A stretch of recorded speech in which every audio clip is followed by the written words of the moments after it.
Hi, Bashar. And you good day. Happy belated birthday. Oh, all right, thank you.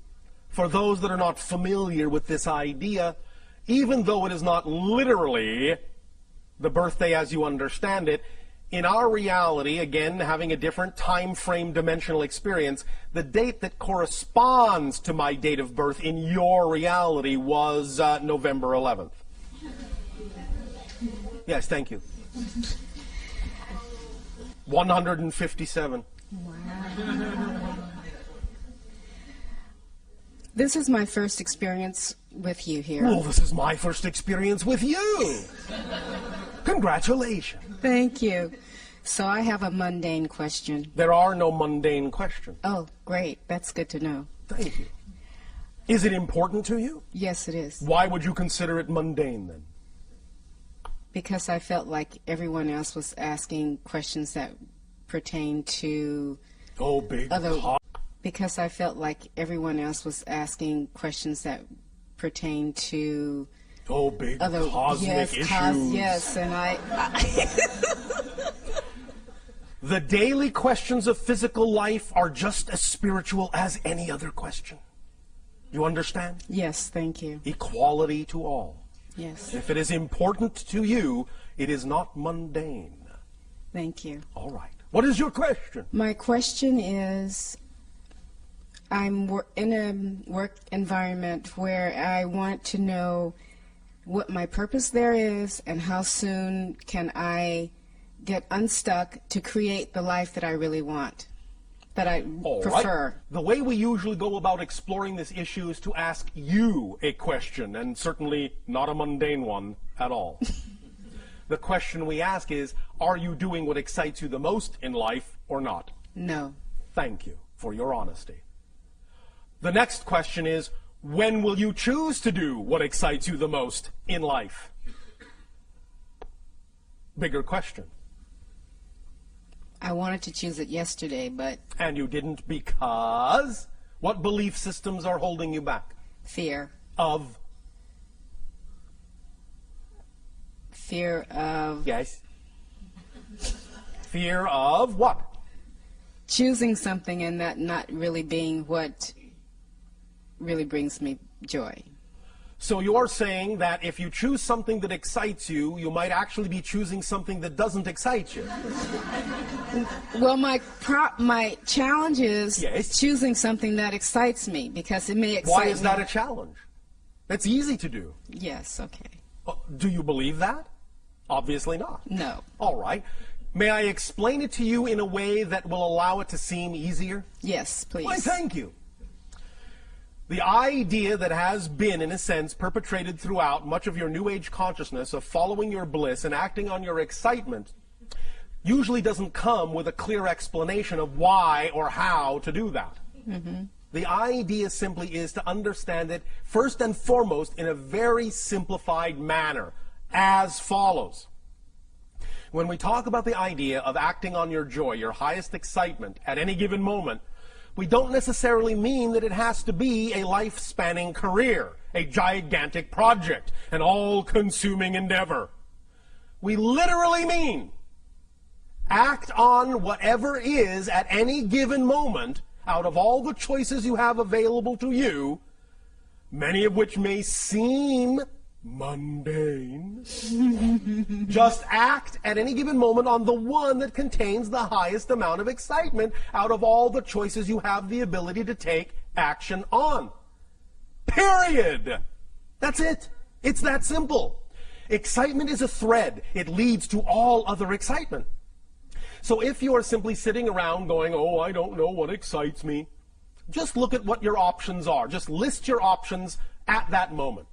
If the only options are go shopping, take a walk on the beach, call a friend, just for an example, just pick the one that's most exciting and act on it to the best of your ability, taking it as far as you can till you can take it no further. When you come to the next crossroad, look at the options available to you then, pick the one that's most exciting, you have the greatest degree of ability to take action on, and take action on it. When you come to the next crossroad, do the same thing. When you come to the next crossroad, do the same thing. the excitement that you follow will automatically draw you into a series of synchronistic events that will constantly accelerate and expand your ability to experience excitement, and constantly accelerate and increase your ability to experience that your excitement will actually be capable of supporting you in your life if you keep moving in that way. Does that make sense to you? Yes. Now, the question is, do you believe it? Because the idea is that when we, first of all, offer the idea that all you have to do at any given moment is simply choose out of the relatively normal options available to you. If you can't think of any all-encompassing excitement, if you just choose the most exciting option out of whatever is available to you and act on it, when we offer that suggestion up, very often the first thing that comes out of the human mind is, but that's not connected to this, or how can that support me? I don't understand. You don't have to understand. That's the beauty of it. The idea is that your physical mind is not designed, never was, and never will be designed to understand how things will happen. It is not designed to understand or comprehend how something that you act on that excites you will bring you the thing you need somewhere down the line. So you don't have to think about how that's going to happen. All you have to do is act on it knowing that it will. Because the human mind is only designed to experience how things are happening. That's it. The human mind is only designed, the physical mind is only designed to understand the physical experience. The mechanism of how these things come to you come from a higher realm that is beyond the purview of the physical mind to comprehend or understand or be able to completely perceive.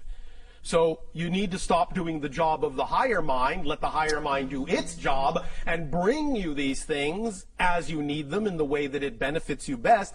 All you need to do to activate that mechanism, and we'll be talking a little bit more tomorrow about the idea of the mechanism of manifestation in a more complete investigation of that mechanism, but the only thing you really have to do is just start the ball rolling by acting on whatever excitement you are capable of acting on, and thus then by doing so, acting as an example to the higher mind, proving that you're willing to move in that direction so that the higher mind can go, finally she is willing to act in that vibration, so I can now give her more of that vibration, more things that are representative of that vibration, because she is showing by her behavior that she's willing to act on it. But if you're not willing to act on your excitement, why should the higher mind give you something to act on if you're not going to act on it? You see, you have to clear the space by acting on what you are capable of acting on before you make room for something bigger to come in. Because if you're not going to act on what you've got, well, higher mind is not going to do pointless things and give you things you're not going to act on. So you simply stop the whole process of your excitement expanding. Does that make sense mechanically? Yes. Are you willing to believe that you can act on your excitement and know that it will lead you where you need to be led? Yes. Trusting the synchronicity that will occur? Yes. We'll see. But that's the basic explanation of how it works. So when you say you have a difficult time figuring out what excites you, I apologize, but we actually don't believe you. Because it's really simpler than you think. You're just having a difficult time understanding a clear definition of excitement and following it. You follow? I do follow. I think the other part of that is because if I'm in a work environment and Yes. my excitement may be not to be there. Then leave. Although, understand, we are very aware of what your belief systems are all about, many of you. And if you have a belief system that says if you leave that work environment, as much as you may not find it exciting, if you have a belief system that says that leaving that work environment is going to put stress on you, is going to, in a sense, cause you harm in some way, then you must honor your belief system for as long as you're going to hold on to it. But at least take the steps you can take. At least take the steps of acting on your excitement that you are willing to take. And the more you do that, the more your excitement will prove to you that it can support you as well. And the more it shows you it can support you, the more you'll be willing to let go of those things you don't prefer. So you can do it at your own pace. Don't dishonor your belief system. You can jump off the cliff, but only if you believe that you actually will fly. Otherwise, I would suggest you're in for a very hard landing. So don't dishonor your belief system. Don't just think, all right, I'll just throw caution to the wind and ignore my beliefs. Just think, all right, I'll just throw caution to the wind and ignore my beliefs. That will always get you smacking into that brick wall we're going to talk about tomorrow. But the idea is that when you work with your beliefs and understand why you have the belief that you can't be supported in something that you love as opposed to something you don't love, then when you work with those beliefs, you can change them. And the more you change them, the more you will relax into understanding how your excitement can, in fact, support you. One very strong exercise that I would always suggest to many of you, because it is based in your own reality, so it has more opportunity to stick in your mind, is to look at examples in your world of people that are making a living, in fact, making a wonderful living, being supported by doing nothing but the thing that excites them the most. Because I guarantee you, when you look at them and understand how they're doing that, you will understand that if they can do it, you can do it. There is nothing special about them in that context. If you can see it, if you can attract into your reality an example of someone acting on their joy and being supported in their life by doing so, if you could have attracted that example into your reality, if you are capable of even perceiving it, that means you are capable of living it. Otherwise, you wouldn't have been capable of perceiving it, because reality doesn't do pointless things, and you cannot perceive what you are not the potential vibration of. You follow? Yes. Does this help? Yes, thank you very much. Thank you.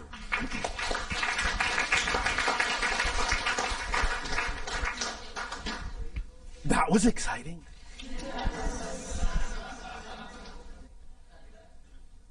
Bashar, we have a question from our News for the Soul listeners. Oh, all right. And this question is, why do we exist at all? Because you have to. I'll put it another way. Existence simply is. The question, why does existence exist, is a question created within existence. The question is subject to existence. Existence is not subject to the question. Existence only has one quality, to exist. Therefore, that which exists simply exists.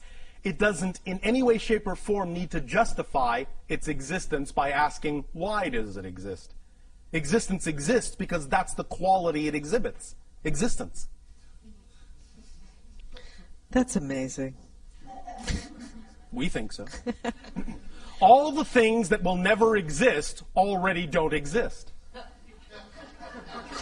There's no room in non-existence for the things that do exist.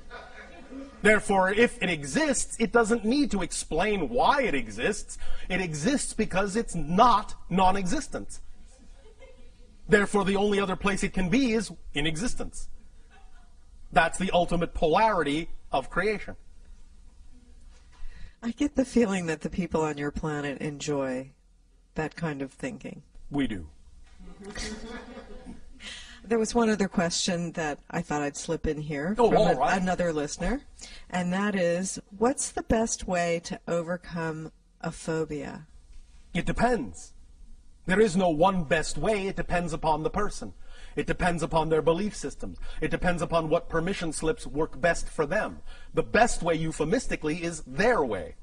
Whatever their imagination tells them is their best way. There are any number of suggestions we can make, depending upon the person, depending upon the phobia, but you have to go on a case-by-case basis. There may not necessarily be a generalized idea that will work for all people. Well, what is the basis of phobia?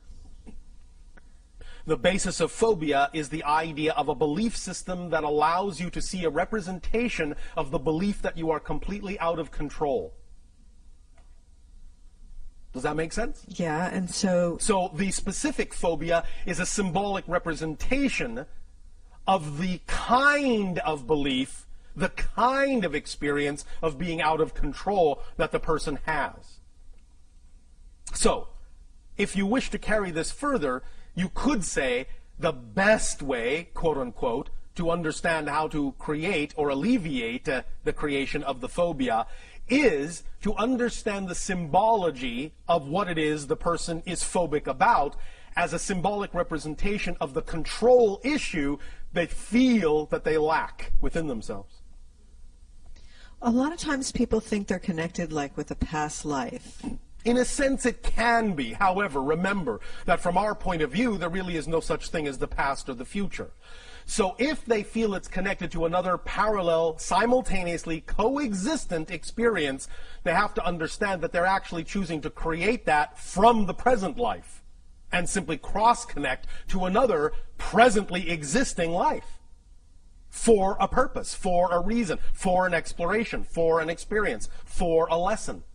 So when they get, first of all, in touch with the idea that it doesn't come from the past, it is a present connection, therefore it brings it into the present, it brings it more into control, they will understand they have more control about how to deal with it.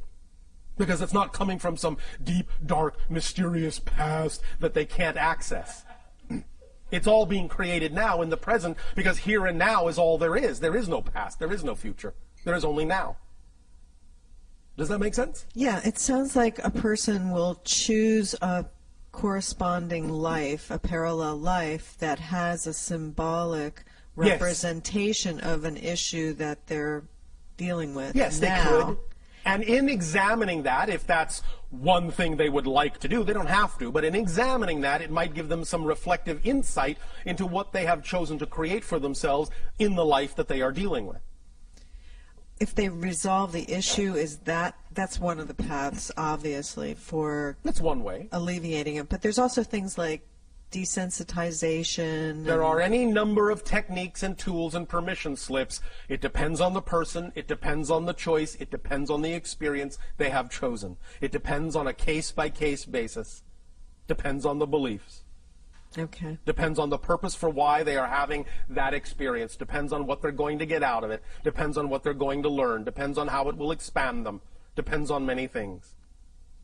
However, if you wish to break it down generally to the quote-unquote, again, best way, by always acting to the best of your ability on the thing that excites you the most, that process in and of itself will always force you to face whatever issues need to be faced and integrated to allow you to continue on the path of acting on your excitement. Now, of course, if someone is phobic about acting on their excitement, they may be creating an interesting vicious circle experience for themselves. Nevertheless, it will still, by being willing to take any action in that direction at all, open up the synchronicity that will bring to them whatever experience they need to face that issue and bring also with it all the information necessary to deal with that issue if they are open to it. We understand that very often negative beliefs and fear may make it seem as if that's the last thing they want to do, but that's one of the things we're also going to be discussing tomorrow in terms of X-raying the structure of negative beliefs. So, for the idea of phobias, really understanding the structure of the belief that is causing the phobia can also be of great assistance, but the structure of that belief may vary from phobia to phobia and person to person. So there's no, again, exactly one best way, but on a very fundamental level, certainly understanding the structure of the belief that's causing the phobia can at least give a person a head start. All right? Okay, that's great. Thank you. Thank you. Hello. And a good day. I only have 2 questions. Oh, only 2. Oh, all right. My first question is I am experiencing a lot of change. I am experiencing a lot of change and transition like many people. A lot of what I've built up, Congratulations. I've had to let go of. Yes. And I'm just wondering if there anything that you could tell us that will help this transition move a little bit more smoothly. Thought I just did. Act on your highest joy to the best of your ability. Now, understand this. When we talk about acting on your excitement, it's because we know that excitement is actually a complete kit. It's the driving engine and the organizing principle of your entire life. So when you act on it fully, as best as you can, what will come with it are all the things necessary to actually allow you to expand in the smoothest, most effortless, most joyful way possible. It's a complete kit. It's self-contained. You don't necessarily need to do anything extra beyond the idea of fully acting with integrity to the best of your ability on your highest excitement in order to attract whatever you need synchronistically to allow you to experience your life in the smoothest way possible. As long as you're always willing to face and integrate and work with and deal with whatever your excitement brings up, then you will find that you'll be able to move forward in the smoothest possible way. Your willingness to allow whatever issue comes up, whatever belief comes up, whatever fear comes up, your willingness to allow it to be there for a reason and use it in a positive way is what will smooth out all the bumps. When you make fear your friend, when you say it's a messenger telling you something about yourself that you want to know, when you understand that fear is nothing but your own energy simply being filtered through belief systems that are out of alignment with your true self, then you can say, thank you, fear, for coming up. Thank you, issue, for coming up and pointing out to me that I have a belief that's out of alignment with my preferred, true, natural core self. And as soon as you identify the belief in that way and relate to the belief in that way and make a friend of your belief in that way, it will smooth out the fear energy into joy and excitement and give you the opportunity to utilize that understanding and that knowledge in the best possible way. Does that make sense to you? It does, but couldn't we have done this without all of this mass disintegration of all that we knew? Couldn't we have done this a different way? Why is it that we're experiencing it this way? There are many ways to do things. This particular reality is the way things are done.